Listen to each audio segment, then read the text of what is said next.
Hindi naman po masama na mag-unfriend o mag-unfollow ng isang tao. Di po ba? Minsan, kailangan mong iwasan yung mga kaibigan mo, kamag-anak mo, kakilala mo, para lang lumago ka o para mas maging mabunga ang iyong buhay. Kasi hindi naman po lahat ng mga tao pasasayahin ka. Hindi naman lahat ng tao bibigyan ka ng pag-asa. Hindi naman lahat ng tao naniniwala dyan sa iyong pangarap at panaginip. Hindi mo kailangan papasukin sa buhay mo yung mga taong pinagtatawanan yung panaginip mo. At huwag mong aanyayahan ang mga tao na pumasok sa buhay mo kung maninira lang sila sa iyo.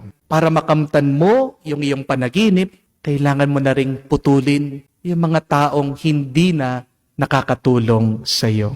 Hindi ka aasenso, hindi ka magiging masaya, hindi ka magiging payapa, hanggat nakadikit pa rin yung mga taong pabigat sa iyo. Huwag ka makukonsensya, kapatid, kapag pinuputol mo ang ugnayan mo sa ibang tao. Walang masama dyan. Kasi po, tandaan niyo, kapatid, hindi naman lahat ng mabait sa iyo ay kaibigan mo. Amen? Kailangan nating maging mapanuri. Nakasalalay ang kabutihan ng iyong pagkatao diyan sa mga sinasamahan mo. Kalaunan naman, makikilala mo din ang tunay na pagkatao at ugali ng kasama mo. Bigyan mo lang ng oras at panahon. Lilitaw din ang tunay niyang ugali.